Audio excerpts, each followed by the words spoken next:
ने previous chapter में देखा था लुपियन और लुजंग एक दूसरे को प्यूगेटरी माउंटेन में मिलते हैं। चैप्टर नंबर 11 की स्टार्टिंग होती है। लुपियन और लुजंग एक दूसरे के सामने खड़े होते हैं, तभी वांग यान वापस आ जाता है और लुपियन के कंधे के ऊपर हाथ रख के बोलता है लुजंग को कि तुम लुयान से रिलेटेड हो, तुम उसे कैसे जानते हो? मैंने कभी नहीं सुना था तुम्हारा नाम, लुपियन ने कभी मेंशन ही नहीं किया, और तुम उससे क्यों मिलना चाहते हो? तो फिर लुपियन सोच रहा होता है कि ब्रदर वांग वापस क्यों आ गए हैं। लुजंग बोलता है कि लुयान मेरी यंगर सिस्टर है, ये तो नेचुरल है कि मैं उससे मिलना चाहता हूँ। लुपियन बोलता है ये तो कचरा है हमारी फैमिली का, ये डिजर्व नहीं करता लुयान से मिलना। तो वांग यान बोलता है मैं तुम्हारी फैमिली मैटर्स में इंटरेस्टेड नहीं हूँ, और तुमने इससे पहले इसके बारे में क्यों नहीं बताया मुझे। वो ये सब गुस्से से बोल रहा होता है और फिर वो बोलता है कि ऐसा क्यों लग रहा है मुझे, जो तुमने फैमिली लेटर मुझे दिया था वो भी फेक था। ये सुन के लुपियन डर जाता है और एक जगह खड़ा होकर कांपने लग पड़ता है। वो सोच रहा होता है कि अब मेरा क्या होगा। तो फिर वांग यान नीचे झुक के ग्रीट करता है लुजंग को और बोलता है कि मैं वांग यान हूँ, जो कि एक डिसिपल है किंगडम सेक्ट का और प्रोपास डिसिपल भी हूँ। लुजंग भी शौक हो जाता है ये देख के, और लुपियन तो कुछ ज्यादा शौक हो जाता है। ऐसा लग रहा होता है कि उसके पैरों के नीचे से जमीन ही खिसक गई हो। तो लुजंग फिर अपनी इंट्रोडक्शन देता है नीचे झुक के सेम ही कि मैं लुजंग हूँ और एक आउटर डिसिपल हूँ ड्रिजल पीक का। लुजंग सोच रहा होता है कि एक प्रोपास डिसिपल मेरे को इतनी ज्यादा रिस्पेक्ट दे रहा है, ये तो बड़ी अजीब बात है। फिर वांग यान बोलता है कि लुजंग मैंने तुम्हारा नाम पहले भी सुना है, यान तुम्हारे नाम को बड़ी बार मेंशन करती है, वो तुम्हें बड़ा ज्यादा मिस भी करती है। और लुजंग बोलता है कि हम अभी अभी जस्ट मिले हैं, तुम मुझे इतनी ज्यादा रिस्पेक्ट क्यों शो कर रहे हो। तो लुपियन भी गुस्से से पीछे देख रहा होता है ये सब कुछ। वांग यान बोलता है लु यान को मैंने देखा था सेक्ट में बाय फेट और मुझे वो बड़ी ज्यादा पसंद है, एक दिन ऐसा आएगा कि मैं उससे शादी करना चाहता हूँ और मैं तुम्हें ब्रदर इन लॉ भी बोलना चाहता हूँ। तो फिर लुजंग हैरान हो जाता है और बोलता है तुम और लु यान ये कैसा मजाक कर रहे हो, तुम होते कौन है ऐसा बोलने वाला, तुम्हारी वांग फैमिली है ही कौन, तुम क्या सोच रहे हो कि तुम सूटेबल हो मेरी फैमिली के लिए, मजाक करना बंद करो। लुजंग की ऐसी बातें सुन के वांग यान एक जगह रुक जाता है और रोज हो जाता है और ऑकवर्डली हंसने लग पड़ता है। लुपियन बोलता है कि तुम्हारी हिम्मत कैसे हुई वांग यान के साथ ऐसे बात करने की, मैं तुम्हें अपनी पावर दिखाऊंगा और तुम्हें यहीं पे डिफीट करके बताऊंगा। लुपियन मन में सोच रहा होता है कि लुजंग तुम क्या पागल हो क्या, तुम अपनी कबर को क्यों खोद रहे हो, वो भी ऑफेंड करके एक प्रोपास डिसिपल को। फिर लुजंग बोलता है अच्छा तुम मुझसे लड़ना चाहते हो, चलो दिखाओ तुम में कितनी हिम्मत है। लुजंग और लुपियन एक दूसरे से लड़ने लग पड़ते हैं। लुपियन अटैक करता है लुजंग की तरफ 9 टाइल ब्लड बॉम्ब, जिसकी वजह से बड़ी खतरनाक एक्सप्लोजन होती है। तो लुजंग को कुछ नहीं होता। फिर वो लुजंग की तरफ कंटिन्यूसली पंचेस कर रहा होता है और लुजंग उसे बड़ी आसानी से डोज कर रहा होता है। लुजंग उसके हाथ को पकड़ लेता है और बोलता है कि लुपियन तुम एक कचरा हो, तुम सिर्फ एनहेंसमेंट पिल्स पे रिलाई करते हो, उनके बगैर तुम कुछ भी नहीं हो। लुपियन में हैरान हो जाता है कि इसने मेरा हाथ कैसे पकड़ लिया। तो लुपियन फिर लुजंग को पंच करने लग पड़ता है और बोलता है कि तुम्हें मैं यहाँ पे मार दूंगा। फिर उस पंच का नाम होता है ब्लड बॉम्ब फिस्ट, और उसको काउंटर अटैक करने के लिए लुजंग भी अपना पंच यूज करता है और वो लुपियन को बड़ी जोर से लगता है और वो लुपियन को बोलता है तुम्हारी औकात भी है मुझे डिफीट करने की। और लुपियन नीचे बैठ जाता है, खांसने लगता है जोर जोर से। लुपियन बोलता है तुम्हारी हिम्मत कैसे हुई लुजंग। लुजंग उसके ऊपर स्पीड थ्रोन अटैक करता है और वो नीचे गिर जाता है। लुजंग बोल रहा होता है कि तुम और मैं सेम ही फैमिली नेम को शेयर करते हैं जो कि लुओ है, मैं तुम्हारी जिंदगी को यहाँ पे खत्म नहीं करूंगा, मैं ये चाहता हूँ कि तुम देखो कैसे मैं तुम्हारे फादर को और तुम्हारे अंकल को मारता हूँ अपने फादर को अवेंज करने के लिए। तो लुपियन ऐसे पड़ा होता है, सोचा होता है मैंने कहाँ पे गलती कर दी, मैंने इतना कुछ प्लान किया था, मैं एनहेंसमेंट पिल्स को पाऊंगा और अपनी फैमिली का प्राइड बनूंगा और सक्सेस को पाऊंगा यंग एज पे, और मैं ऐसे कैसे बोन रिफाइनमेंट लेयर के एक बच्चे से हार गया, मैंने कहाँ पे गलती कर दी इतनी खतरनाक। फिर एक डिसिपल वांग यान को बोल रहा होता है कि ब्रदर वांग तुम इस फाइट को ज्वाइन क्यों नहीं कर रहे, उसने सिर्फ लुपियन को क्रिपल ही नहीं किया पर तुम्हें ऑफेंड भी किया है। तो वांग यान बोलता है कि मैं दूसरों के फैमिली मैटर्स में इंटरफेयर नहीं कर सकता हूँ, और ऊपर से लुजंग लुयान का बायोलॉजिकल ब्रदर है। लुजंग बोलता है मैं लुपियन को क्रिपल कर दिया है, तुम उसका बदला नहीं लोगे। तो जो वांग यान के साथ डिसिपल होता है वो गुस्से से बोलता है तुम्हारी ऐसी हिम्मत, और वांग यान उसे रोक लेता है। वो डिसिपल बोलता है कि ब्रदर वांग ये बदतमीज बच्चा इतनी ज्यादा एटीट्यूड से बात कर रहा है हमें और आपको ऑफेंड कर रहा है, क्या हम इसे ऐसे जाने देंगे। वांग यान बोलता है कि तुम बड़े ज्यादा टैलेंटेड हो और ब्रेव भी हो, ये कोई हैरानी की बात नहीं कि तुम लु यान के ब्रदर हो। फिर वो हंसने लग पड़ता है। लुजंग सोच रहा था ये बंदा बड़ा ज्यादा अजीब है और इसकी थॉट्स भी बड़े ज्यादा अनप्रेडिक्टेबल है। तो वांग यान बोलता है पर फिर उसके ऊपर लोटस इंटेंट का यूज करता है और बोलता है कि तुम लु यान के बायोलॉजिकल ब्रदर तो हो, तुम्हारे पास इतनी पावर नहीं है प्यूगेटरी माउंटेन की पीक पे जाने के लिए और उसको बचाने के लिए, और मैं उन कुछ लोगों में से एक हूँ जो वो कर सकता है और उसे बचा सकता है, और तुम कैसे बोल रहे हो कि मैं उसके लिए सूटेबल नहीं हूँ। लुजंग उस लोटस इंटेंट की वजह से पीछे की तरफ पुश होता जा रहा होता है। लुजंग थोड़ी देर सुन रहा होता है, फिर बोलता है तो क्या हुआ ये सच है, मैं अपनी बहन को खुद बचाऊंगा अपने आप, मेरे को कोई जरूरत नहीं है आउटसाइडर की, और आउटसाइडर को भी कोई जरूरत नहीं है मेरी फैमिली मैटर्स में इंटरफेयर करने की। तो फिर वांग यान बोलता है अच्छा, और अपनी एनर्जी से एक लोटस क्रिएट करता है अपने हाथ के ऊपर और बोलता है कि तुम लुपियन को डिफीट कर सकते हो जो कि बड़े ज्यादा हाई रिफाइनमेंट लेयर में था तुमसे, और तुम सिर्फ मैरो रिफाइनमेंट लेयर में हो, तो तुम इसका मतलब बड़े ज्यादा टैलेंटेड हो, पर तुम अभी भी बड़े ज्यादा वीक हो। अगर तुम लु यान के भाई नहीं होते तो तुम डिजर्व भी नहीं करते मेरे सामने खड़े होने का और मेरे से बात करने का। तो लुजंग बोलता है तो क्या हुआ, कौन केयर करता है कि मैं डिजर्व करता हूँ कि नहीं। तो लुपियन बोलता है अच्छा, और उसके शोल्डर पे एक लोटस ब्लूम कर जाता है और लोटस की पेटल्स पूरे आसमान में फैल जाती हैं, और वो बोलता है कि अच्छा ऐसी बात है, मैं तुम्हें बताऊंगा कि तुम्हारे और मेरे बीच में क्या डिफरेंस है। तो वांग यान का लोटस ओरा पूरे प्यूगेटरी माउंटेन में फैल जाता है और आसमान की तरफ बढ़ने लग पड़ता है। तो फिर हमें बताया जाता है कि सेलेस्टियल रेलम के जो इंसान होते हैं वो बड़े ज्यादा पावरफुल एग्जिस्टेंस होती है इस दुनिया में। तो फिर बाकी डिसिपल्स भी उस ओरा को, उस लाइट को देख रहे होते हैं और बोल रहे होते हैं ये क्या हो रहा है, ऐसा तो हो ही नहीं सकता, कौन अपनी इनिशिएट एनर्जी को लाइट कर रहा है, इस बंदे के पास तो बड़ी ज्यादा एनर्जी है। फिर एक डिसिपल बोलता है ये तो सेलेस्टियल रेलम का डिसिपल है, ये प्यूगेटरी माउंटेन पे क्यों आया है, ये इतना ज्यादा पावरफुल है। और तो एक डिसिपल बोल रहा था इस बंदे ने तो पर्पल कलर की शर्ट डाली है, इसका मतलब ये प्रोपास डिसिपल है किंगडम सेक्ट का, और उसके सामने एक व्हाइट रोब का डिसिपल है। ये कैसे पॉसिबल हो सकता है कि एक आउटर डिसिपल जो है, जो कि सेलेस्टियल रेलम से कुछ भी कंपेयर नहीं करता, वो उसके सामने खड़ा है, ये तो उसके सिंपल हाथ हिलाने से मर जाएगा। ये सीनियर अपने इनिशिएट एनर्जी को क्यों लाइट कर रहे हैं, ये अपने ओरा को क्यों रिलीज कर रहे हैं इतने ज्यादा। तो फिर ड्रिजल पीक में स्मॉल हट में इंस्ट्रक्टर सू भी देख रही होती है सब कुछ अपनी प्लेट से और बोल रही होती है कि ये बच्चा हर बार ट्रबल को क्यों लाता है, इसे इतना ज्यादा ट्रबल क्यों पसंद है। फिर वो प्यूगेटरी माउंटेन की तरफ देखती है और जो लाइट होती है सेलेस्टियल रेलम की वो पूरे आसमान में फैल रही होती है, तो वो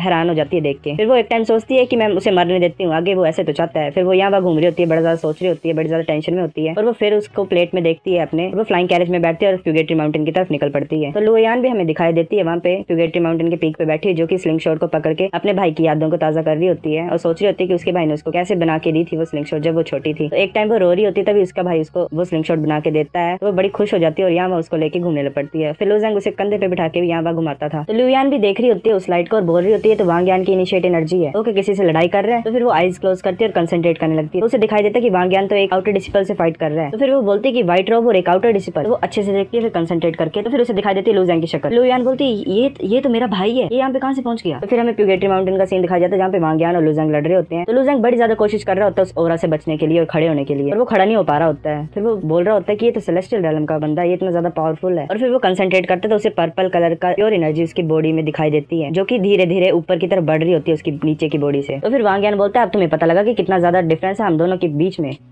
मेरे को सिर्फ एक उंगली लगेगी उठाने के लिए जिससे तुम मर जाओगे। मैं इतना ज्यादा पावरफुल हूँ पर फिर भी लुयांग को बचाना मेरे लिए बड़ा ज्यादा मुश्किल है और थकान भरा है, और तुम सोच रहे हो कि तुम डिजर्व करते हो उससे मिलना भी। तो फिर लुयांग को ये सुनकर गुस्सा चढ़ जाता है और लुयांग पूरी कोशिश कर रहा होता है उस ओरा से बचने के लिए और खड़े होने के लिए, पर जो ओरा होता है वांग यान का वो उसे बार बार पीछे पुश कर रहा होता है। तो ये सब कुछ देख के लुयांग भी कोशिश कर रही होती है प्यूगेटरी माउंटेन की पीक को लीव करने के लिए और लुयांग को बचाने के लिए, पर वहाँ पे एक फॉर्मेशन होता है जिसका नाम होता है 6 डायरेक्शन स्टार हेवंस फॉर्मेशन, जो कि उसको वहाँ से लीव करने के लिए रोक रहा होता है। फिर लुयांग अपने अटैक करने लग पड़ती है उस फॉर्मेशन के ऊपर और वो फॉर्मेशन सारे अटैक्स को वापस भेज दे रहा होता है और उस फॉर्मेशन में एक सिंगल डेंट भी नहीं आ रहा होता है। तो लुयांग पैनिक हो जाती है बड़ी ज्यादा और सोच रही होती है मैं क्या करूँ, मुझे अपने भाई को बचाना पड़ेगा। वांग यान बोलता है तुम्हारी बॉडी बस ज्यादा टफ है बच्चे। फिर वो बोलता है चलो देखते तुम्हारी बॉडी कब तक लास्ट करती है, कब तक सर्वाइव करती है। वो अपने लोटस इंटेंट को और ज्यादा इंक्रीज कर देता है। तो लुयांग आखिरकार खड़ा ही हो जाता है और बोलता है कि ऐसा लग रहा है कि मुझे अपनी पूरी पावर का यूज करना ही पड़ेगा। तो वांग यान भी सुन रहा होता है। तो लुयांग फोकस कर रहा होता है और वो रेलम ऑफ फोकसिंग में पहुंच जाता है। लुयांग आइज क्लोज करके खड़ा हो जाता है और एक गोल्डन ओरा उसको सराउंड कर लेता है। वो बोल रहा होता है कि तुम स्ट्रॉन्ग हो, मुझे पता है तुम बड़े ज्यादा स्ट्रॉन्ग हो, तुम्हारे अटैक्स भी बड़े ज्यादा स्ट्रॉन्ग है वांग यान, और मैं अब एक स्टेप भी नहीं हिलूंगा यहाँ से। फिर वांग यान बोलता है कि तुम अभी भी मुझे इंसल्ट कर रहे हो, मैं तुम्हें यहाँ पे झुका के दम लूंगा। फिर वो लोटस को फॉर्म कर देता है एनर्जी से लुयांग के ऊपर। फिर हमें पता लगता है कि हर एक सिंगल लोटस जो होता है वो बड़ा ज्यादा वेट करता है। एक सिंगल लोटस का वेट होता है 10 कोल्ड्रम्स। वो लोटस लुयांग से टकरा रहे होते हैं, लुयांग झुकता नहीं है, लुयांग थोड़ा सा बैंड हो जाता है पर वो झुकता नहीं है पूरी तरह से। तो फिर लुयांग भी सोच रही होती है कि ब्रदर प्लीज तुम्हें टिकना होगा, तुम्हें कुछ नहीं होना चाहिए। हमने प्रीवियस चैप्टर में देखा था वांग यान लुयांग को अपने लोटस के वेट से दबा रहा होता है नीचे, पर लुयांग झुक नहीं रहा होता पूरी तरह से। लुयांग पूरी कोशिश कर रहा होता है खड़े होने की। तो चैप्टर नंबर 12 की स्टार्टिंग होती है, लुयांग के ऊपर वो लोटस बार बार अटैक कर रहे होते हैं। लुयांग सोच रहा होता है कि मैंने सारी ट्रिक्स ट्राई कर ली है जो भी मेरे पास थी, अब मैं क्या करूं। लुयांग सोच रहा होता है तो उसके दिमाग में आइडिया आता है कि मैंने अभी तक डिमोनिक गॉड फिस्ट को यूज नहीं किया है, चलो देखते हैं कि मैं डिमोनिक की को यूज कर पाता हूँ कि नहीं। फिर हमें दिखाई देता है जो कि लोटस गिर रहे होते हैं ऊपर से वांग यान के, वो उसकी पीठ में अटैच हो जाते हैं और बार बार उसकी पीठ पे डैमेज दे रहे होते हैं। तो फिर Luyang demonic god fist technique को सोचता है उसके बारे में, वो सारी टेक्निक्स को देखता है जो उसने लर्न की थी और बार बार प्रैक्टिस की थी। तो हमें दिखाई देता है कि और लोटस आ रहे होते हैं लुयांग की तरफ, और लुयांग जहाँ पे होता है वहाँ पे क्रैक पड़ गए होते हैं धरती पे लोटस के वेट से। तो लुयांग बोल रहे होते हैं मेरे को न्यू की को यूज करने के लिए अपनी पहले की सारी जो की है वो रिलीज करने पड़ेगी, तो ही नई की जो है वो मेरे शरीर में आएगी। तो लुयांग फिर अपने पेट पे दोनों हाथ रख देता है और देखने लगता है कि उसके पास कितनी की है। तो लुयांग बड़ा ज्यादा हैरान हो जाता है और सोचता है कि ये चल क्या रहा है, मैं हर दिन ट्रेन करता था बिना रुके, पर ये अभी भी इनफ नहीं है यूज करने के लिए। फिर हमें बताया जाता है कि एक इंसान के शरीर में एक ही तरह की आ सकती है। अगर कोई इंसान स्ट्रॉन्ग तरह की को यूज करे या प्रैक्टिस करे तो उसकी पहले की जो की होती है उसकी बॉडी में वो रिलीज हो जाएगी पूरी तरह से। पर ये जो डिमोनिक की है जो वो प्रैक्टिस कर रहा है वो उसकी प्रीवियस की को अब्सॉर्ब कर रही है। जो डिमोनिक की है वो लुयांग ने अपनी Shang tier skill book demonic god fist से पाई थी। तो जो की होती है पर्पल कलर की वो लुयांग को सराउंड कर लेती है पूरी तरह से, और जो लोटस होते हैं उसकी पीठ में उनको भी वो अब्सॉर्ब करना स्टार्ट कर देती है। लुयांग भी बड़ा ज्यादा हैरान हो जाता है और जो की होती है वो पूरी तरह से लोटस को अब्सॉर्ब कर लेती है और लोटस जो होते हैं वो उसकी पीठ से गायब हो जाते हैं। जैसे लोटस उसकी पीठ से गायब होते हैं हमें दिखाई देता है कि जो लोटस होते हैं उन्होंने बड़े ज्यादा गहरे जख्म उसके शरीर में छोड़ दिए हैं। तो डिसिपल्स आपस में बात कर रहे होते हैं कि इतनी ज्यादा हैवी इंजरी है इसके शरीर में। तो एक डिसिपल बोल रहे होते हैं कि इसकी स्किन को तो छील दिया उन लोटस ने, हम और एक्सपेक्ट भी क्या कर सकते हैं सेलेस्टियल रेलम के डिसिपल से। तो एक और डिसिपल बोल रहा होता है कि एक सेलेस्टियल रेलम के डिसिपल के अटैक झेलना वो भी एक आउटर डिसिपल ने, ये तो बड़ी ज्यादा हैरानी की बात और ये तो मिरेकल है। तो लुयांग भी बोल रही होती है कि मेरे भाई ने शंग टायर स्किल यूज की, ये तो बड़ी ज्यादा स्ट्रॉन्ग थी। और तो फिर लुयांग अपने हाथ से फिस्ट फॉर्म करता है और उसके फिस्ट के अराउंड पर्पल कलर की सराउंड कर लेती है उसकी फिस्ट को पूरी तरह से। तो लुयांग अपने हाथ को पीछे की तरफ करता है तो वो पर्पल कलर की पूरी तरह से फैल जाती है उसके हाथ और उसके बॉडी के अराउंड। तो फिर लुयांग एकदम से demonic god fist first move heaven breaking demon को यूज करता है वांग यान के ऊपर, और उस टेक्निक की वजह से एक बड़ा सा पर्पल कलर का पंच वांग यान की तरफ जा रहा होता है। उस पंच के काउंटर अटैक के लिए वांग यान भी अपना पंच यूज करता है और बोलता है कि अपनी औकात में रहो। वांग यान और लूजैंग की डिमोनिक गॉड फिस्ट एक दूसरे से टकराती है और बहुत बड़ा एक्सप्लोजन होता है। उस एक्सप्लोजन की वजह से जो स्टोन होते हैं आसपास के, वो डिसिपल्स के साइड उड़ने लग पड़ते हैं। डिसिपल उन स्टोन को डोज करने के लिए जंप कर रहे होते हैं, उनको तोड़ रहे होते हैं, वो पूरी कोशिश कर रहे होते हैं उन स्टोन से बचने के लिए। ये सारी फाइट को लुयान भी देख रही होती है और बोल रही होती है कि जो पंच अभी मेरे ब्रदर ने वांग यान की तरफ फेंका है वो बड़ा ज्यादा पावरफुल था, और ऊपर से वांग यान को भी फोर्स कर दिया उस पंच ने अटैक करने के लिए। तो ओल्ड मैन आ जाता है लुयान के पास, वही ओल्ड मैन जो लुजैंग को बुक पेविलियन में मिला था जब उसने डिमोनिक गॉड फिस्ट टेक्निक को चूज किया था। वो ओल्ड मैन बोलता है पर ऐसा लग रहा है कि लुजैंग अभी बड़ा ज्यादा वीक है, उसने अपनी सारी की को यूज कर लिया उस पंच को थ्रो करने में, और अब उसके पास कुछ भी एनर्जी नहीं बची और की नहीं बची उस सेकंड पंच को थ्रो करने के लिए। और ऊपर से ऐसा लग रहा है कि वांग यान ने भी अपना चांस को लॉस कर दिया है लुजैंग को मारने के लिए, क्योंकि सूलिंग आ गई है वहां पे। तो वांग यान बोलता है वो पंच वीक नहीं था, तुम उस तरह की पंच को अभी से यूज कर सकते हो, तो ये प्रूव करता है कि तुम एक वर्दी ओपोनेंट हो मेरे लिए, तुम्हें ऑनर्ड फील होना चाहिए कि मेरे हाथ से मरोगे तुम आज। तो फिर वांग यान फिर अपने हाथ पे एक लोटस टाइप फॉर्म करता है अपनी की की वजह से और बोलता है कि अब तुम्हें मरना होगा। तभी इंस्ट्रक्टर सू वहां पे आ जाती है अपनी फ्लाइंग कैरेज में और बोलती है कि रुक जाओ वांग यान मियो, और नीचे उतर की बोलती है कि वांग यान तुम क्या चाहते हो कि तुम्हारे 3 जनरेशन की जो फैमिली है वो मारी जाए। तो वांग यान बोलता है कि प्रिंसेस लिंग्यून, हम तो छोटी सी गेम खेल रहे थे आपस में और हम आपस में सिर्फ टकराए और थोड़ी बहुत चोट लगी है, इसके लिए किसी को मारने की क्या जरूरत है। तो इंस्ट्रक्टर सू बोलती है पर मैं ऐसा सोच रही हूँ कि अगर वो तुमने पंच थ्रो कर दिया होता ना लुजैंग की तरफ, तो तुम्हारी वांग फैमिली बड़ा ज्यादा ट्रबल में होनी थी इस टाइम। तो वांग यान लुजैंग को बोलता है कि लुजैंग तुम्हारी स्किल इतनी भी बुरी नहीं है, आज के सीन को मैं जाने देता हूँ, पर मेरे वर्ड सेम ही रहेंगे तुम्हारे लिए, तुम्हारे पास इतनी पावर नहीं है और तुम्हारे पास इतनी कैपेसिटी भी नहीं है लुयान को सेव करने की, और उससे ज्यादा तुम्हारे पास एबिलिटी भी नहीं है मेरे को रोकने की। लुजैंग बोलता है 3 साल, मुझे सिर्फ 3 साल दो, मैं तुम्हें डिफीट करूंगा, लुयान को प्यूगेटरी माउंटेन से भी बाहर निकालूंगा इन 3 साल के बीच में। तो वांग यान बोलता है हंसते हुए तुम्हारे पास बड़ी ज्यादा हिम्मत है, मैं चलो तुम्हें 3 साल देता हूँ, अगर उस टाइम तक तुम मुझे हरा नहीं पाए मैं तुम्हें यहाँ से लीव नहीं करने दूंगा माउंटेन से, क्योंकि मैं उस टाइम तुम्हें मार दूंगा। फिर वांग यान वहां से लीव कर जाता है पीछे लोटस छोड़ते हुए। तो इंस्ट्रक्टर सू बोलती है तुमने इस तरह की डील क्यों बनाई उसके साथ। तो लुजैंग बोलता है ताकि इस तरह के लोग लुयान से दूर रहें। इंस्ट्रक्टर सू बोलते है कि वांग यान एक प्रो पास डिसिपल है और वो एक ऐसा डिसिपल है जिसपे किंग इंसेक्ट फोकस करता है, और वो एक अकेला सन है वांग यान फैमिली के हेड का, और वांग फैमिली ऊपर से फैमिली है वॉरियर्स की, वहाँ पे बड़े ज्यादा गर्ल्स है जो कि कैपिटल में उससे शादी करना चाहती हैं। तो लुजैंग बोलता है ये इतना ज्यादा एक्सीलेंट पर्सन है तो नेचुरल है कि वो लुयान के लिए ठीक नहीं है, वो किसी के साथ भी हो सकता है, किसी भी लड़की को वो पा सकता है, इसलिए मुझे नहीं लगता वो लुयान का ख्याल रख पाएगा। तो इंस्ट्रक्टर सू भी बोल रही होती है कि बच्चा तो सही तो बोल रहा है, इसके बात में कुछ तो सच है। लुजैंग बोलता है कि इंस्ट्रक्टर सू मैं अपनी बहन से मिलना चाहता हूँ जो कि उस पीक पे है माउंटेन की। इंस्ट्रक्टर सू बोलती है तुम लुयान से नहीं मिल सकते। तो लुजैंग बोलता है क्यों नहीं मिल सकता मैं। इंस्ट्रक्टर सू बोलती है वहाँ पे फॉर्मेशन है पीक पे उस माउंटेन की, और उस फॉर्मेशन को बोलते हैं 6 डायरेक्शन स्टार हेवेंस फॉर्मेशन, और तुम्हारे पास कोई रास्ता नहीं है क्योंकि तुम्हारे पास बड़ी लिमिटेड स्ट्रेंथ है और ऊपर से तुम्हारे पास कोई परमिशन भी नहीं है वहाँ पे जाने की। तो इंस्ट्रक्टर सू बोलती है मैं ये बिलीव नहीं कर सकती कि लुयान तुम्हारी यंगर सिस्टर है। तो हमें दिखाई देता है कि लुजैंग के शरीर पे बड़े ज्यादा गहरे जख्म होते हैं और उनसे खून निकल रहा होता है। तो हमें दिखाई देता है कि लुजैंग के शरीर में बड़े ज्यादा गहरे जख्म होते हैं और उनमें से खून निकल रहा होता है। लुजैंग सोच रहा था मुझे और ज्यादा स्ट्रेंथ और पावर चाहिए। तो लुजैंग बोल रहा होता है कि इन जख्मों में से दोबारा खून कैसे निकलने पड़ा, वो एक जख्म को पकड़ के बोल रहा होता है। लुजैंग झुक जाता है और वो सीधा खड़ा नहीं हो पा रहा होता है। फिर लुजैंग एकदम से नीचे गिर जाता है। इंस्ट्रक्टर सू हैरान हो जाती है और टर्न हो जाती है एक जगह, फिर बोलती है कि कोई पॉइंट है क्या स्ट्रॉन्ग एक्ट करने का अगर तुम सीधे खड़े भी ना हो पाओगे तो। फिर इंस्ट्रक्टर सू अपनी एनर्जी से उसको उठाती है और फ्लाइंग कैरेज में भेज देती है। फिर फ्लाइंग कैरेज निकल पड़ती है वहां से और फॉर्मेशन के पास रुक जाती है। इंस्ट्रक्टर सू बोलती है वो है फॉर्मेशन जिसके बारे में मैं बात कर रही थी, हम इससे आगे नहीं जा सकते हैं। लुजैंग भी देख रहा होता है अच्छा ये स्टार हेवनली फॉर्मेशन। वहाँ पे लुयान खड़ी होती है और देख रही होती है लुजैंग की तरफ। लुजैंग और लुयान का आई कांटेक्ट होता है एक दूसरे के साथ, तो लुयान हंस रही होती है बड़े क्यूट तरीके से। तो लुजैंग फिर खड़े होकर एक पोज बनाता है अपने हाथ से और बोलता है कि लुयान तुम्हारा भाई तुमसे यहाँ मिलने आया हुआ है। तो लुयान बड़ी ज्यादा खुश हो जाती है और उसकी आंखों से आंसू भी निकल पड़ते हैं खुशी के मारे। तो फिर उसे वो याद आता है पोज उसने लुजैंग ने बनाया था जब वो छोटे थे, तो एक इंसान लुयान को मारने के लिए आ रहा होता है बड़े से डंडे को लेके, वो हंस रहा होता है। तब लुजैंग लुयान के आगे खड़ा हो जाता है और बोलता है कि रुक जाओ, तुम्हारी हिम्मत कैसे हुई मेरी सिस्टर को तंग करने की। लुयान उसके पीछे छुप जाती है। तो वो इंसान बोलता है कि तुम क्या करोगे अगर मैं तुम्हारी बहन को तंग करूंगा तो। लुजैंग उसी गुलेल से उसके सिर पे मारता है और बोलता है कि अगर तुम ऐसे चाहते हो तो मुझे ब्लेम मत करना अगर तुम्हें लगेगी तो। लुजैंग उसी पोज को बनाता है अपने हाथ से और बोलता है कि मैं अमेजिंग हूं ना हंसते हुए। लुजैंग इंस्ट्रक्टर सू को बोलता है कि चलो चलते हैं। इंस्ट्रक्टर सू बोलती है बस तुम इतनी सी बात करना चाहते थे अपनी बहन से, तुम इतने टाइम के बाद मिले और बात नहीं करना चाहते तुम। तो लुयान भी बोल रही होती है कि भाई मैं तुम्हारे लिए चेयर करूंगी। तो लुजैंग बड़े स्टाइल से बोलता है हाँ मैं श्योर हूँ। वो फिर नीचे गिर जाता है। इंस्ट्रक्टर सू बोल रही होती है कि तुम इतना ज्यादा पावरफुल और टफ एक्ट कर रही हो, मुझे पता है कि तुम्हारे पास बड़ा ज्यादा डिबाउंड है, अगर तुमसे नहीं खड़ा हो जा रहा है तो तुम बैठ जाओ। लुजैंग बैठ जाता है और इंस्ट्रक्टर सू उसको पिल दे रही होती है। वो बोलता है कि रेड क्लाउड पिल, मैं बिलीव नहीं कर रहा कि मेरे पास इतना ज्यादा प्लेजर है इस पिल को खाने का। फिर हमें बताया जाता है कि जो रेड क्लाउड पिल है वो एक 5th ग्रेड पिल है। अगर इसको पॉइंट्स में कन्वर्ट करें तो मार्केट प्राइस के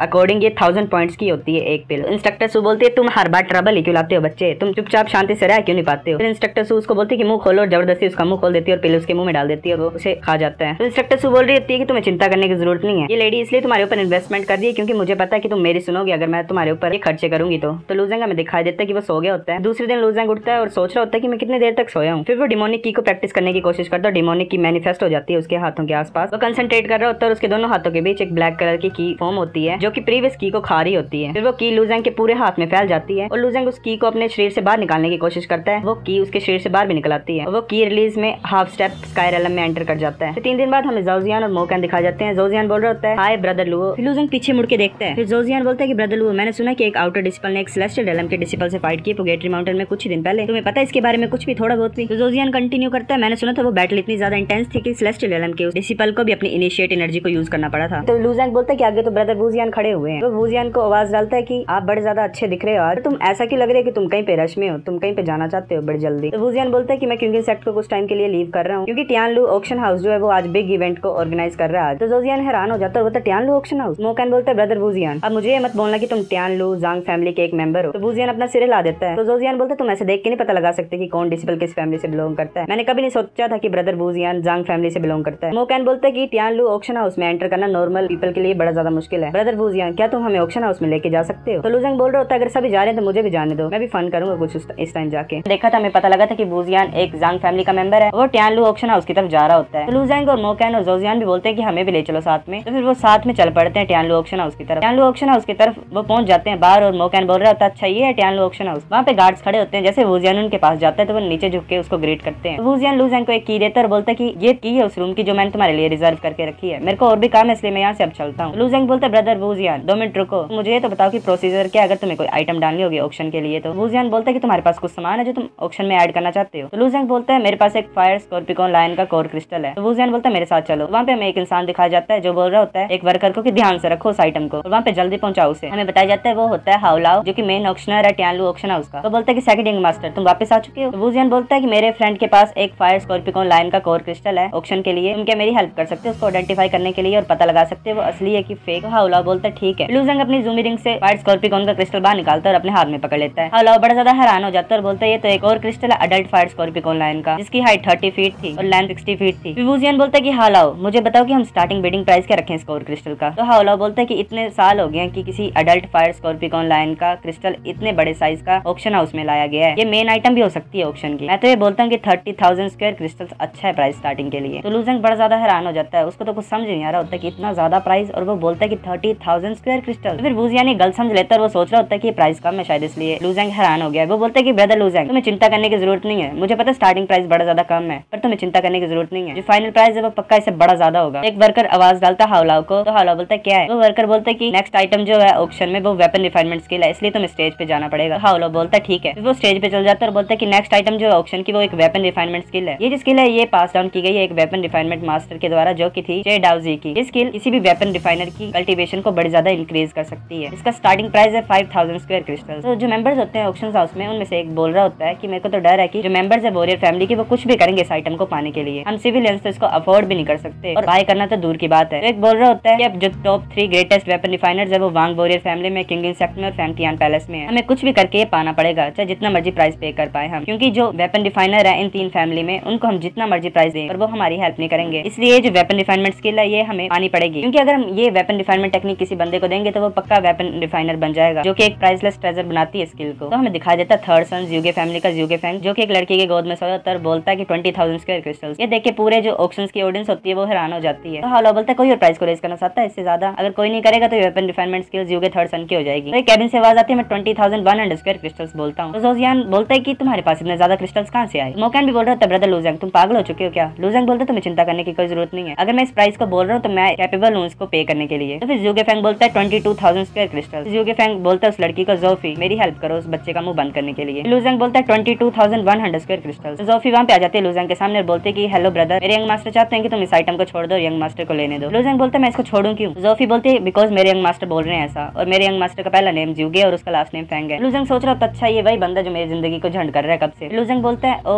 अच्छा ये वो बंदा है जिसको सभी मैडमैन बोलते हैं थर्ड। जोफी बोलती है अच्छा अब डर गए तुम, मेरी एडवाइस यही है कि तुम कम्पीट ना करो उनके साथ। तो फिर हमें फ्लैशबैक दिखाया जाता है कि कैसे कैसे उसने लुजियांग की जिंदगी में मुश्किलें लाई थी। तो पहले स्टार्टिंग में वो ट्रायल में आया था और अपने डिसिबल साथियों को बोलता है लुजियांग का टोकन लेने के लिए, पर लुजियांग उसे वहाँ पे पंच मार के गिरा देता है। सेकंड सीन में वो अपने सर्वेंट को बोलता है एक डिसिपल को लुजियांग के खिलाफ लड़ाने के लिए, और वो प्लान भी उसका फेल हो जाता है। और थर्ड सीन में वो आर्मी जनरल और हाइशा और बाइशा को डाल लेता है ताकि वो लुजियांग को मार सके ब्लेड इंसेक्ट को हंट करने वाले मिशन में। तो लुजियांग बोलते है जोफी को अपने यंग मास्टर को बोल दो कि तू भाड़ में जा, मैं नहीं पीछे हटूंगा। जोफी बोलती है क्या, और उसको बड़ा ज्यादा गुस्सा चढ़ जाता है और उसके बाल बड़े ज्यादा नुकीली निडल्स में कन्वर्ट हो जाते हैं और वो उसकी तरफ अटैक करने लग पड़ते हैं। जोफी बोलती है कि तुम्हें पता नहीं कि पीपल जो मेरे यंग मास्टर के साथ मैस करते हैं वो रिग्रेट करते हैं बड़ा ज्यादा और वो मर चुके हैं सारे ही और ग्रेव्स में अपनी अभी। लुजियांग बोलते तुम मेरे से लड़ना चाहते हो, तुम यहाँ क्यों नहीं देख रहे, तुम्हें पता नहीं हम कहाँ पे हैं अभी। वहाँ पे गार्ड्स आ जाते हैं और बोलते हैं कि यहाँ पे कौन नॉइस मचा रहा है इतनी ज्यादा। जोफी बोलते हैं कि तुम बड़े ज्यादा लकी हो। फिर जोफी वापस चले जाती है ज़्यूगे फैंग के पास और लुजियांग बिडिंग स्टार्ट करता है। फिर बोलता है कि 24,100 स्क्वायर क्रिस्टल। ज़्यूगे फैंग बोलता है 24,100 क्रिस्टल ये तो वही गाय है जो पहले भी प्राइस को बढ़ा रहा था। जोफी बोलती है बच्चा बात नहीं मान रहा, मैंने इसको बताया भी तुम्हारा नाम पर। वो बोलता है कि तुम्हें भाड़ में जाने के लिए। जू की फैंग बोलता है अच्छा ऐसे बंदे अभी भी जिंदा है यहाँ पे, तुमने उसका बैकग्राउंड चेक नहीं किया? जोफी बोलता है वो सिर्फ हाफ स्टेप कायर एलएम में है, पहले हाफ स्टेप इनिशिएट एलएम था, पता नहीं इसका चेंज क्यों कर दिया गया है, और वो आउटर डिसिपल और उसका नाम लू ज़ैंग है, उसका कोई बैकग्राउंड नहीं है। जू की फैंग बोलता है लू ज़ैंग अच्छा मैं इस आइटम पे गिव अप करता हूँ, उसे लेने देता हूँ। और जोफी बोलती है कि तुम गिव अप क्यों कर रहे हो और वो बंदा कौन है? तो जू की फैंग बोलता है उस बंदे ने मेरे साथ बड़े ज्यादा बार पंगे लिए हैं, मैं रिवेंज लूंगा उसके ऊपर और इस डे का सीन भी नहीं भूलूंगा। बदतमीज बच्चे को इस बुक को लेना देता हूँ, उसको तो मैं सभी जो भी है ये सब मेरे साथ उसने जो किया उसका बदला साथ में लूंगा। फिर हाउला बोलते है वेपन रिफाइनमेंट डील जो है वो सोल्ड होती है 24,100 स्क्वायर क्रिस्टल्स में। तो जू की फैंग बोलते चलो हम उसको मिलते हैं रिवेंज लेते। तो जू की फैंग लू ज़ैंग को देखता है बोलता है अच्छा तुम हो लू ज़ैंग, और अपनी उंगली से इशारा करता है उसको मारने वाला। लू ज़ैंग बोल रहा होता है जू की फैंग तुमने फाइनली अपनी शक्ल दिखाई दी है मुझे। तो गार्ड बोलता है कि सेकंड यंग मास्टर को जल्दी से बोल दो आने के लिए यहाँ पे दूसरे गार्ड को। जू की फैंग बोलता है अच्छा तुम हो ज़ांग वूजी के यंगर ब्रदर। तो वूजियान बोलते हैं यंग मास्टर फैंग मेरा जो भाई है वो गेस्ट को वापस भेजने के लिए गया है, तो वो यहाँ पे अभी नहीं है इस मोमेंट में। तो जू की फैंग बोलते हैं मेरी बात सुनो, मैं रिस्पेक्ट करूंगा ज़ांग फैमिली को और कोई भी ट्रबल्स नहीं क्रिएट करूंगा तुम्हारी फैमिली टेरिटरी में, पर मुझे उस बंदे से बात करनी है थोड़ी सी, तो मेरे रास्ते से हट जाओ। वूजियान ये सुन रहा होता है और थोड़ा ऑकवर्डली हंस रहा होता है और उसके तो पसीने छूट गए होते हैं। तो जू की फैंग लू ज़ैंग के सामने आ जाता है और बोलते हैं कि लू ज़ैंग तुमने मेरे फैमिली सर्वेंट को असॉल्ट किया था, बेशा और हाइशा को मार दिया, तुम उन सभी को कैसे पे करोगे मेरे को वापस? तो लू ज़ैंग बोलता है जो मेरे को डिसरिस्पेक्ट करेगा वो मरने के काबिल है, उनको मरना ही पड़ेगा। जू की फैंग फिर कंटिन्यू करता है, बोलता है कि इस टाइम तुम मेरी वेपन रिफाइनमेंट मेथड को भी स्टील करना चाहते हो। तो लू ज़ैंग बोलता है वो बुक तुम्हारी नहीं थी, तुम ऐसा कैसे बोल सकते हो कि मैंने वो चुराई है? मैंने वो बिड करके पाई है, ठीक है, मैंने वो चुराई नहीं है और अब मैं कुछ भी कर सकता हूँ उसके साथ। तो जू की फैंग फिर क्लैप करता है और बोलता है कि बड़ा ज्यादा टाइम हो गया मुझे ऐसा बंदे को देखे हुए जो तुम्हारी तरह हो, और जो तुम्हारी तरह होते हैं वो बड़ी जल्दी मर जाते हैं। तो लू ज़ैंग बोलता है अच्छा ऐसी बात है, जिस तरह से तुम पीपल्स को थ्रेटन करते हो मैं देख सकता हूँ कि तुम्हारे पास बड़ा ज्यादा गंदा एटीट्यूड है और तुम बड़े ज्यादा स्पॉइल किए गए हो फैमिली के द्वारा, पर मैं जो लू ज़ैंग हूँ वो स्टेप बाय स्टेप पहुंचा हूँ जहाँ पे मैं अभी हूँ, और तुम्हारे जैसे ये जो धमकियां होती है मैंने बड़ी सुनी हुई है और मैं बोर हो गया उनको सुन के। तो जू की फैंग सोच रहा होता है कि मैंने एक्सपेक्ट नहीं किया था कि ये बच्चा जो है ये इतना ज्यादा जिद्दी होगा। तो लू ज़ैंग बोलता है कि तुम मेरी जिंदगी को लेना चाहते तो आ जाओ ले लो, मैं तुम जैसे बंदों को तो सोचता भी नहीं हूँ तुम्हारी एग्जिस्टेंस को कि तुम कुछ हो भी मेरे सामने, और ये सेम तुम्हारे जू की फैमिली को भी कंसिडर करता हूँ मैं तुम्हें कुछ मानता ही नहीं हूँ अपनी आंखों के सामने। तो जू की फैंग सोच रहा होता है कि मैंने एग्री किया हुआ है कि मैं ज़ांग फैमिली की टेरिटरी में कुछ भी ट्रबल कोज नहीं करूंगा, मैं यहाँ पे अभी मूव नहीं कर सकता और इसको सबक नहीं सिखा सकता हूँ। तो जोफी आगे आके बोलती है कि ज़ांग फैमिली की टेरिटरी है तो तुम सोचे कि तुम कुछ भी करोगे और कुछ भी बोलोगे, तुम सिर्फ एक आउटर डिसिपल हो, तुम्हारे पास राइट्स किसने दिए कि तुम जू की फैमिली को ऐसा बोल सकते हो? तो फिर जू की फैंग वापस चल पड़ता है और बोलता है कि भूल जाओ जोफी चलते हम चलो। जोफी बोलती है पर फैंग रुक जाओ, ये ऐसे कैसे बोल सकता है? तो जू की फैंग नहीं सुनता और वो चल पड़ता है। जोफी सोच रही होती है कि नेक्स्ट टाइम अगर मैंने तुम्हें देखा तो मैं कोई भी तुम्हारे ऊपर दया नहीं दिखाऊंगी और तुम्हें मार दूंगी लू ज़ैंग। जोजियान बोलता है ब्रदर लू ज़ैंग तुम बड़े ज्यादा औसम हो। लू ज़ैंग बोलता है कि अब इसको डील करने का और कोई तरीका नहीं था, अगर तुम क्या सोच रहे हो कि मैंने इससे प्यार से बात की होती है, इसको प्यार से ट्रीट किया होता तो ये ऐसा भी नहीं करता, अगर मैंने ट्रायल के टाइम इसको टोकन दे दिया होता तो मैं यहाँ पे नहीं होता, और उसने मेरे लिए बड़ा ज्यादा ट्रबल कोज किया मेरी जिंदगी में, तो इसको ऐसे ट्रीट करना ज्यादा सही होगा। तो वूजियान बोल रहा होता है कि लू ज़ैंग अगर वो नेक्स्ट टाइम तुम्हें मिलेगा तो मुझे डर लगता है कि वो कुछ करेगा तुम्हारे साथ। तो फिर हाउला बोलता है कि नेक्स्ट आइटम जो मैं प्रेजेंट करता हूँ वो एक बड़ी इंपॉर्टेंट आइटम है। तो वो एक छोटी सी बोतल को निकालता है, तो फिर हमें बताया जाता है वो स्काई एम्बर एसेंस होता है जो कि आर्टिफैक्ट में डायरेक्टली अप्लाई किया जा सकता है, और आर्टिफैक्ट्स का रैंक एक ग्रेड से इंक्रीज हो जाता है उसको अप्लाई करेंगे। तो वो बोलता है कि इस बोतल में 50 ड्रॉप्स हैं स्काई एम्बर एसेंस की, और लोएस्ट प्राइस में इसका 2000 क्रिस्टल शार्ड्स रखता हूँ। अब हम स्टार्ट कर सकते हैं इस बिडिंग को। तो जो मेंबर्स होते हैं ऑप्शंस के वो बोल रहे होते हैं कि चाहे कुछ भी हो, चाहे जितना मर्जी प्राइस हमें पे करना पड़े, मैं स्काई एम्बर एसेंस को पक्का ही लूंगा। तो दूसरा बोल रहा होता है कि टियानलू ऑक्शन हाउस पक्का अपने रेपुटेशन को मेंटेन करके रखते हैं और अपनी रेपुटेशन जितना मान हमें प्रोवाइड भी करते हैं, उनके पास सब कुछ है। तो एक बोल रहा होता है कि मैं ये इसको पाना तो चाहता हूँ पर मेरे पास इतना पैसा नहीं, मैं अफोर्ड नहीं कर सकता हूँ इसको। तो लू ज़ैंग सोच रहा होता है तो वैसे एसेंस जो मैं वेपन्स को मेल्ट करके बनाता हूँ अपने ब्लैक फायर से। तो लू ज़ैंग बोलता है मोकैन को कि ये वैल्यूएबल नहीं है क्या? तो मोकैन बोलता है स्काई एम्बर एसेंस आर्टिफैक्ट्स में पाया जाता है पर ऐसा कोई भी नहीं है जो इसे रिफाइन कर पाए, इसलिए ये बड़ा ज्यादा वैल्यूएबल है। तो लू ज़ैंग बोलता है अगर कोई भी इसको प्रोड्यूस नहीं कर पाता तो ये यहाँ पे कहाँ से आया? तो मोकैन बोलता है ये बात बड़ी अजीब है पर तुम्हें पता ही है इस धरती पे जो लोग हैं वो कुछ बड़े ज्यादा लकी होते हैं और इन चीजों को पा सकते हैं, उनको गुड स्टफ मिल जाता है, ऐसे रास्ते में पड़ा हुआ भी कहीं पे मिल जाता है। तो हाउला बोलते हैं कि जो 50 ड्रॉप है स्काई एम्बर एसेंस की उनका फाइनल प्राइस हुआ 12,000 क्रिस्टल शार्ड। तो लू ज़ैंग सोच रहा होता है अगर मैं 10 1 लेवल मार्शल वेपन्स को बाय करूंगा तो उनकी कॉस्ट मेरे को पड़ेगी 1000 क्रिस्टल शार्ड, और अगर मैं उनको रिफाइन करूंगा और 50 ड्रॉप्स बनाऊंगा स्काई एम्बर एसेंस की और मैं उनको सेल करूंगा तो वो 10,000 क्रिस्टल शार्ड की पड़ेंगी मेरे को, और उनका बड़ा ज्यादा प्रॉफिट होगा, मुझे 9,000 क्रिस्टल शार्ड्स का प्रॉफिट होगा अगर मैं ऐसा करूंगा। और अगर मैं 50 ड्रॉप जो है स्काई एम्बर एसेंस की उनको यूज करूंगा लाइट अप करने के लिए ड्रैगन स्किल्स को, 10 ड्रैगन स्किल्स लाइट अप हो जाएंगे। और अगर मैं उसको सेल करूंगा तो मैं और भी ज्यादा मार्शल्स वेपन को बाय कर सकता हूँ और इस प्रोसेस से मेरे को बड़ा ज्यादा फायदा होगा और मैं बड़ा ज्यादा पावरफुल भी हो सकता हूँ। फिर वो हंसता है और बोलता है कि ऐसे तो मैं बड़ा ज्यादा पैसा कमा भी पाऊंगा और पावरफुल भी हो जाऊंगा, मैं तो फॉर्च्यून बनाऊंगा बड़ा ज्यादा। तो मोकैन बोल रहा होता है लू ज़ैंग तुम ऐसे कैसे सोच में चले जा रहे हो, तुम्हारा जो क्रिस्टल कोर है वो 70,000 क्रिस्टल शार्ड्स का बिका है, ये प्राइस मेरे को ठीक लग रहा है। जोजियान भी बोल रहा होता है जो प्रोसीजर है मनी को हैंडल करने का लू ज़ैंग चलो हम उसे कलेक्ट करते हैं जाके। तो फिर लू ज़ैंग वूजियान मोकैन जोजियान चल पड़ते हैं ऑक्शन हाउस से बाहर और वहाँ पे हमें दिखाई देता है ज़ांग वूजी। वो बोल रहा होता है कि ये तो बड़ी ज्यादा कमाल की बात है वूजियान तुम्हारा फ्रेंड बड़ा ज्यादा अमेजिंग है, ब्रदर लू तुमने जो अपना सामान बेचा है तुमने अभी तक मेरे को पता मनी रिसीव नहीं की है, चलो मेरे साथ रेयर होल में चलो, मैं तुम्हें मनी देता हूँ वहाँ पे। तो वूजियान बोलता लू ज़ैंग ये मेरा बड़ा भाई है ज़ांग वूजी। ज़ांग वूजी बोलते तुम मेरे छोटे भाई के दोस्त हो इसलिए मैं तुमसे कोई फीस नहीं लूंगा, 10% फीस हम लेते हैं ऑक्शन फीस। लू ज़ैंग बोल रहा होता है ये मेरे को सही नहीं लग रहा, तुम ऐसा नहीं कर सकते हो। तो वूजियान बोल रहा था ब्रदर लू ज़ैंग तुम मेरे को अभी भी अपना दोस्त नहीं मानते हो क्या, तुम्हें एक्सेप्ट करना पड़ेगा। तो ज़ांग वूजी एक चेक टाइप देता है लू ज़ैंग को, वो एक जेड स्लेट पे बनाया होता है और बोलते हैं कि लू ज़ैंग ये तुम्हारे 45,000 क्रिस्टल शार्ड्स हैं जो कि मैंने इसमें डिपॉजिट कर दिए हैं और ये ज़ांग फैमिली का चेक नोट है तुम्हारे लिए, ये हर प्लेस में चलता है, तुम इसको कहीं भी यूज कर सकते हो, चाहे वो रॉयल कैपिटल हो चाहे कहीं भी, तुम इसको किसी भी शॉप में यूज कर सकते हो। लू ज़ैंग बोलते हैं अगर आप ऐसे बोल रहे हो तो ठीक है मैं मान लेता हूँ, तो मेरे को और कुछ काम है तो मैं यहाँ से अपनी लीव लेता हूँ, मैं चलता हूँ। तो फिर लू ज़ैंग एक स्टोर में जाता है वेपन के जिसका नाम होता है क्वान जीवी। वहाँ पे वो एंटर करते तो एक वर्कर होता है, वो बोलता है कि मशीन गैस तुम्हें क्या चाहिए, तुम किस टाइप के मार्शल वेपन को ढूंढ रहे हो, तुम किसी भी तरह का वेपन यहाँ पे फाइंड कर सकते हो। लू ज़ैंग बोल रहा होता है कि तुम्हारे पास कितने जुआन लेवल मार्शल वेपन है। तो वर्कर बोलता है इस सेंट्रल पेविलियन में 223 आइटम्स मिलेंगे, तुम्हें कोई पर्टिकुलर वेपन चाहिए जो तुम ढूंढ रहे हो। तो लू ज़ैंग बोल रहे होते हैं कि 223 जुआन लेवल वेपन मैं सभी को बाय करना चाहता हूँ। तो वर्कर बोल रहे होते हैं कि एस्टीम गैस तुम मेरे साथ मजाक क्यों कर रहे हो, तुम्हें पता भी एक जुआन लेवल वेपन कितना कॉस्ट करता है। तो लू ज़ैंग बोल रहे होते हैं अगर हम एवरेजली कैलकुलेट करेंगे तो एक जो जुआन लेवल वेपन होता है वो 100 का होता है, तो सभी टोटल मिला के 20,000 क्रिस्टल शार्ड्स बने, मैं ये चाहता हूँ बाय करना हो। तो वो वर्कर गुस्सा हो जाता है, वो सोच रहा होता है कि लू ज़ैंग मजाक कर रहा है, तो बोलता है 20,000 क्रिस्टल शार्ड तुम क्या मजाक समझ रहे हो पैसे को, तुम क्या सोच रहे हो किसी के पास भी इतने ज्यादा पैसे होते हैं, यहाँ से चल जाओ मेरा दिमाग में खराब करो। तो लू ज़ैंग स्टोर के ओनर के पास जाता है, वहाँ पे अपना चेक रखता है जो कि 45,000 क्रिस्टल शार्ड्स का है और बोलता है कि मैं जुआन लेवल वेपन को बाय करना चाहता हूँ। तो स्टोर का ओनर पैनिक हो जाता है इतना ज्यादा पैसा देख के और बोलते हैं कि एस्टीम गैस हमारे पास मार्शल वेपन हमारे पास उससे ज्यादा अच्छे वेपन है, क्या मैं तुम्हें लेके जाऊँ उनको देखने के लिए। तो लू ज़ैंग बोलता है कोई जरूरत नहीं है। फिर वो ओनर बोलता है कि तुमने कोई डिसाइड किया कि तुम किस तरह का जुआन लेवल मार्शल वेपन चाहते हो। लू ज़ैंग बोलता है वो फाइनेंस है, इनके अलावा मेरे को 220 जुआन लेवल जितने भी तुम्हारे पास वेपन वो सारे चाहिए। तो ओनर बोल रहा था क्या तुम मजाक कर रहे हो। लू ज़ैंग बोल रहा था कि मैं सभी को बाय करना चाहता हूँ, तुम मुझे डिस्काउंट दोगे ना अगर मैं सभी को बाय करूंगा। तो फिर बोलता है हाँ मैं पक्का तुम्हें डिस्काउंट दूंगा। फिर वो सभी वर्कर को बोलता है कि सभी इस वैल्यूएबल कस्टमर की हेल्प करो, तो जितने भी जुआन लेवल वेपन्स हैं उनको लाओ इसके लिए। वो पहले वाला वर्कर भी वहाँ पे छुपा होता है और देख रहा होता है, अपनी गलती को सोच रहा होता है कि मैंने कितनी बड़ी ज्यादा गलती कर दी है। हमें किंग सेक्ट का सीन दिखाई देता है, वहाँ पे लू ज़ैंग बैठा होता है और अपनी जूमी रिंग से वेपन निकाल रहा होता है और अपनी ब्लैक फायर की मदद से उनको पिघला के एसेंस में कन्वर्ट कर रहा होता है और उन सभी को पिघला के लू ज़ैंग ने 1000 ड्रॉप्स इकट्ठी कर ली होती है स्काई एम्बर एसेंस की वेपन्स में से। फिर लू ज़ैंग उस स्काई एम्बर एसेंस को यूज कर लेता है अपने हाथ में रख के। वो फिर जैसे ही स्काई एम्बर एसेंस जाता है तो वो ड्रैगन स्केल्स को लाइट अप कर देता है। उसने 500 ड्रॉप्स यूज की होती है स्काई एम्बर एसेंस की और जिसकी वजह से 100 से ज्यादा ड्रैगन स्केल्स लाइट अप हो गए होते हैं। और फिर वो बोल रहा होता है कि अगर मैं 100 ड्रैगन स्केल से ऊपर की स्ट्रेंथ को यूज करूंगा तो मैं देखना चाहता हूँ कि मैंने कितनी ज्यादा इंप्रूवमेंट की है, मेरी एबिलिटीज कितनी ज्यादा इंक्रीज हुई है। प्रीवियस चैप्टर्स में देखा था लू ज़ैंग 220 वेपन्स को खरीदता है जुआन लेवल और उनको पिघला के 1000 ड्रॉप्स बना लेता है एसेंस की और उन 1000 ड्रॉप्स में से 500 ड्रॉप्स को यूज कर लेता है और उसकी वजह से 100 से ज्यादा ड्रैगन स्किल्स जो होते हैं वो लाइट अप हो जाते हैं। लू ज़ैंग सोच रहा होता है कि मैं अपनी पावर को आजमाना चाहता हूँ कि मैं कितना ज्यादा स्ट्रॉन्ग हो गया और मेरी एबिलिटीज कितनी ज्यादा इंक्रीज हो गई हैं। तो चैप्टर नंबर 13 स्टार्ट होता है, हमें इंस्ट्रक्टर सू दिखाई देती है और बाकी डिसिपल्स भी गैदर हुए होते हैं आसपास। इंस्ट्रक्टर सू बोलती है कि मैंने तुम्हें सभी को यहाँ पे इकट्ठा इसलिए किया क्योंकि मैं तुम्हें टेस्ट देना चाहती हूँ, जो भी इस टेस्ट में अच्छा करेगा उन डिसिपल्स को योकाई को मारने के लिए लेके जाया जाएगा। मैं ये विश्वास करती हूँ कि तुम सभी आउटर डिसिपल्स में से जो मेजोरिटी है उन सभी ने योकाई को कभी नहीं देखा है। तो इंस्ट्रक्टर सू के पास कुछ कवर होता है कपड़े से, तो इंस्ट्रक्टर सू जैसे उस कपड़े को उठाती तो उसमें से ब्लू कलर का ओरा बाहर निकलने लग पड़ता है। वो ओरा बड़ी जल्दी फैलने लग पड़ता है आसपास। इंस्ट्रक्टर सू बोलती है योकाई को योकाई इसलिए नहीं बोलते क्योंकि वो अजीब से दिखते हैं, अजीब सी स्पीसीज है, उनको योकाई इसलिए बोलते हैं क्योंकि उनके पास योकाई ओरा होता है। तो वो ओरा डिसिपल्स को अफेक्ट कर रहा होता है, डिसिपल्स डर रहे होते हैं। लू ज़ैंग भी कांप रहा होता है और सोच रहा होता है अच्छा ये है योकाई ओरा। डिसिपल्स बोल रहे होते हैं तो बड़ा ज्यादा डरावना, ऐसा लग रहा है कि ये ओरा हमारी आत्मा को दबा रहा है। इंस्ट्रक्टर सू बोलती है कि इस क्लॉथ के नीचे एक योकाई है, जो पहला स्टेप है योकाई को मारने के लिए, उसके लिए पहले तुम्हें उसका जो प्रेशर है वो झेलना पड़ेगा। योकाई बड़ा खतरनाक प्रेशर को एक्सर्ट करता है, तो तुम्हें योकाई के प्रेशर से बचना होगा और अपने दिल को मजबूत बनाना पड़ेगा। फिर इंस्ट्रक्टर सू जो है वो योकाई के अराउंड सर्कल्स बना देती है अपनी स्वॉर्ड से। इंस्ट्रक्टर सू बोलती है कि अभी से 3 दिन मिलेंगे तुम्हें, जो 5 डिसिपल सबसे पास पहुंच जाएंगे योकाई के, उनको योकाई को मारने के लिए लेके जाएगा। तो फिर इंस्ट्रक्टर सू उस कपड़े को उठा देती है और हमें योकाई दिखाया जाता है जो कि बड़ा ज्यादा डरावना लग रहा होता है। वो डिसिपल्स की तरफ देख रहा होता है तो डिसिपल्स बोल रहा होता है क्या ये तो हमारी तरफ देख रहा है। फिर आधे डिसिपल डर जाते हैं और वहां से भागने लग पड़ते हैं जोर जोर से चिल्लाते हुए। तो फिर एक डिसिपल बोलता है कि इंस्ट्रक्टर सू मुझे ट्राई करने दो। फिर हमें पता लगता है वो हाउशी गे है जो कि नंबर 1 डिसिपल आउटर डिसिपल्स में से डिजल पीक में। तो फिर वो चलना स्टार्ट कर देता है योकाई की तरफ। तो वो चलते चलते 7 सर्कल तक पहुंच जाता है और डिसिपल्स बोलते हैं कि एल्डस सीनियर तो 7 सर्कल तक पहुंच गया। एल्डस सीनियर तो बड़ा ज्यादा अमेजिंग है। फिर वो जैसे ही 7 सर्कल के पास पहुंचता है और 8 सर्कल में एंटर करता है तो उसको योकाई बिल्कुल अपने सामने दिखाई दे रहा होता है और योकाई को देखने से वो बड़ा ज्यादा कांप रहा होता है, डर जाता है और उससे आगे नहीं बढ़ता है। डिसिपल्स बोल रहे होते हैं ये हैरानी की बात नहीं कि आउटर डिसिपल है क्योंकि 8 सर्कल तक पहुंच गया है। तो एक डिसिपल बोल रहा होता है ये तो